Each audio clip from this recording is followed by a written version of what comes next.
welcome to my channel. My name is Reese. I talk about reading here. I talk about what I'm reading, what I want to read, sometimes a little bit about writing. Today's video is a new type of video. It's an experiment, I think. I am going to be deciding which book I read next by reading a few pages of a little stack of books that I have here, and then, yeah, reflecting on it. I'll chat about it, and then I'll be off. I'll be reading. The backstory here is that I just finished a book that I really enjoyed. I loved it, and I will talk about that in my July wrap-up in a couple weeks. But yeah, I just want to keep this like high of reading going. So I figured this is like a little taste test, a little sample platter of books. I had a notification from the library that a bunch of books were ready for me to pick up, and so I went earlier today, picked those up. You'll maybe have seen that if I edited this the way I'm thinking I will, but anyways, so yeah, so I picked up what I thought was going to be 3 books, and it actually turned out to be 5 books. So I do have a little fun stack to be reading. Yeah, I think I'm going to have a chill reading night. Hopefully a chill night of reading. I'm going to read a little bit of each of these books. I'm going to share what the books are and a little bit about them in a second. Yeah, and then I'll continue on. And then my plan is to hop back on tomorrow before I edit everything together and chat a little bit about why I chose to read one over the others and like some initial impressions. So this is a perfect situation because I have some library books that at one point I was very into and excited about reading. So we'll see if that is still the case for any of these, and if so, which one is calling most to me. Okay, let's talk about the books briefly before I get into the reading. I'm gonna share maybe like 1 or 2 sentences of the description just to like hype myself up, get myself ready for this. The first book is Eurotrash. This is a book that was shortlisted for the Booker International Prize this year, I believe. I think I talked about it in my video. Yeah, 2024. I remember reading the description and thinking, oh, this sounds like dry and funny and would be something that I'm into. So, Eurotrash begins in Zurich, where Christian has returned to care for his 80-year-old mother after her discharge from a psychiatric institution.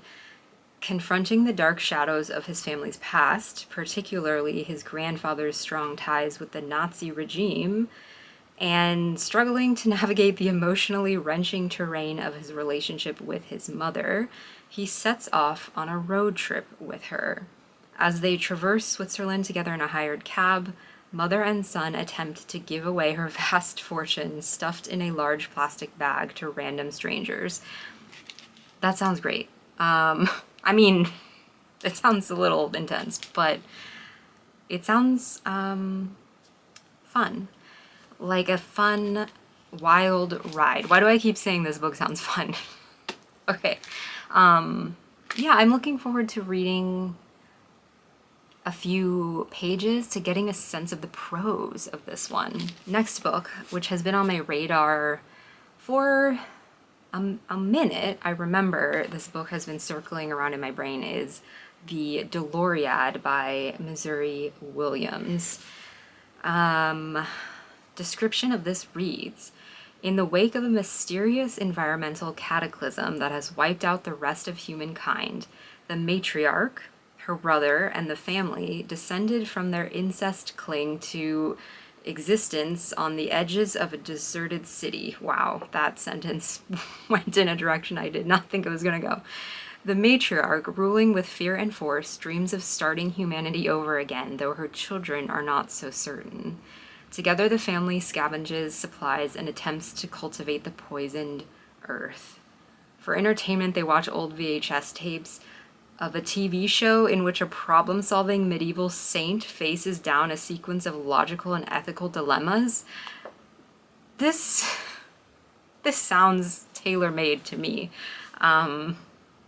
Yeah. I did briefly read some reviews of this that it was like, it's kind of heavy and like very dense. So preparing myself for that, but topically, it sounds like it would be interesting to me. Book number 3, Chess Story by Stefan Zweig. This I heard about, I think, from... Oh, who did I hear this from? Oh my god, I can't remember. Modern Ajuma. I'll link her channel. What sold me on this was, let me read you the description. On a great ocean liner, the world champion of chess confronts a lawyer with a surprising talent for the game in a tense contest of wit and will. How the lawyer acquired his skill and at what terrible cost are the substance of a story in which, at the same time, quietly but unmistakably, the death knell of the Enlightenment is sounded. Sounds interesting. I mean, it's a short book. I feel like it's probably going to be maybe a little heady just based on some other things. They talk a lot about the author, which I will admit, I did not know that much about him, but there's a lot about him on the back, so I don't know why that's making me think this is going to be heady. But hey, let's dive in. Let's see how it goes. Chess. It's on my radar as a thing I want to learn more about. Okay, next is a novel called Sterling Karat Gold by Isabel Waidner. I think I heard about this in a list of like surrealist, absurd novels, and something about it stuck out to me. Yeah, I put it on my holds and it came through. So, description of this. Sterling Beckenbauer is plunged into a nonsensical world one morning when they are attacked in their neighborhood in London, then unjustly arrested. Navigating a phantasmagoric criminal justice system with the help of their friends, DIY theater, and time-traveling spaceships, Sterling hosts a trial of their own to hold the powers that be to account. Sounds like a wild ride. Okay, and then the last book, which I kind of don't want to include in this. This was one that I was like, oh, that book came in? So I'm a little like, not sure if I want to do this, but we'll see, is Mrs. Dalloway by Virginia Woolfe. I have not read this book for quite some time, and yeah, I've been wanting to read some Woolfe for a while, and you know, this one, I don't know if it's the right time. I do want to read it. So yeah, we'll see. Well, I think at this point, I'm just gonna wrap this up and get to reading. I'll take you along with me, and then we'll chat for a little bit after.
we're back. It is the next day. I slept on my decision. Yeah, that was harder than I thought. I'm gonna talk a little bit about each book and like a few things. First off, Sterling Karat Gold. I know, like, I just wasn't vibing with this book. I think, thinking about it this morning, the voice is just like a little too manic for me. And, you know, it's narrated by, it's like first person. It's just too manic. I like absurd, but I like absurd and like slowly unfolding.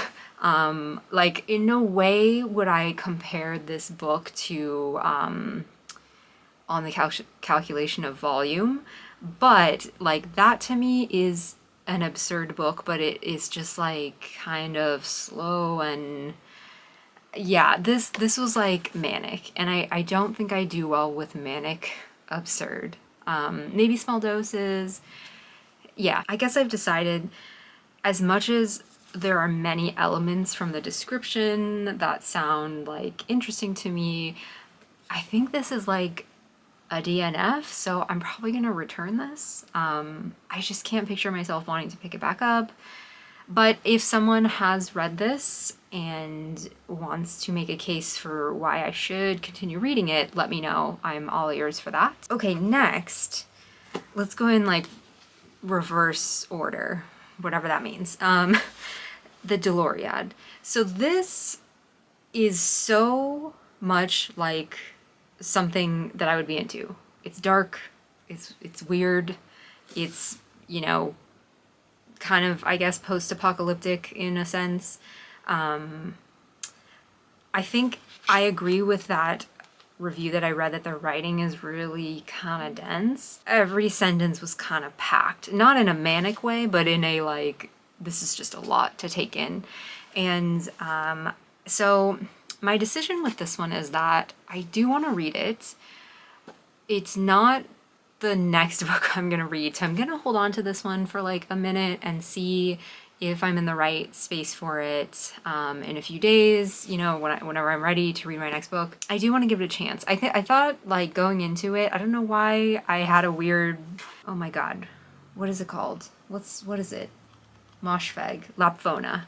I had a weird, like, is this gonna be like Lapvona-esque in any way? There's like medieval, you know, it talks about the medieval game show. I know the time periods are different, but yeah. And then I read that one of the characters' names is Merrick, which is funny because that's one of the characters in Lapvona. So I think, you know, I think there's enough in here that might keep me going, although, you know, it won't be an easy read, so I will keep that in mind for when I feel like I'm ready to pick it back up again. Next, this is like the tie situation between Eurotrash and Chess Story. Prose-wise, these were the better of the bunch for me. I enjoyed the way these were written. I just like, they felt a little like evenly paced. They weren't too manic absurd. They weren't too like very dense and like a lot to take in. They read well. I think, you know, I think this has humor in it, which is always a plus for me. This, however, is also a very short book, so something about that is interesting. It honestly, this one kind of like read the easiest to me for some reason, which is interesting because I was worried that this was gonna be a little like heady or something, but yeah, ultimately I think I'm going to continue on with Eurotrash. I think something about the humor of the writing, something about the like parental, like mother-son situation just feels like the right vibe. And then, you know, because Chess Story is so short, I might pop into this and then we'll see if I get to the Doloriad. But yeah, that's it. That was my experiment. I did enjoy that method of reading because, yeah, it really made me think, like, what do I want to read and what do I want to read right now? Especially like coming off of the previous books that I read, there where like tonally things were kind of like even keel and calm. And so I wonder, like, if I had come off of something that was like, you know, a little more out there or kind of like weird, if I had, you know, been craving more, if I would have leaned more towards the Doloriad. So yeah, anyways, that is my decision. We're going with Eurotrash. I feel like somebody, yeah, I can't remember if I was talking about this with someone, this book with someone. I do have a vague memory of that. So hopefully it was like a good comment, like the book was good, or at least like decent. Do I think it'll be a 5-star read? Probably not, but I hope it might be a 4-star read. That would be the goal. Yeah, that makes me think, like, how soon do I know if something's a 5-star? That's a good question. Anyways, that's a question for another video and another day, and I'm going to stop recording. I'm gonna edit this together. Yeah, that's it. That's this video. I had fun reading outside in the evening. It was pleasant. It was a nice temperature. It was a summer read, a summer reading evening. One of my favorite things. Anyways, thank you so much for watching. Thank you for sticking around. I hope you are enjoying a good reading evening sometime soon, tonight, tomorrow, sometime in the future. Let me know if you're reading something great. Also, if you're reading something bad, warn me about that. Yeah, thanks for watching. I will see you in the next video. Bye.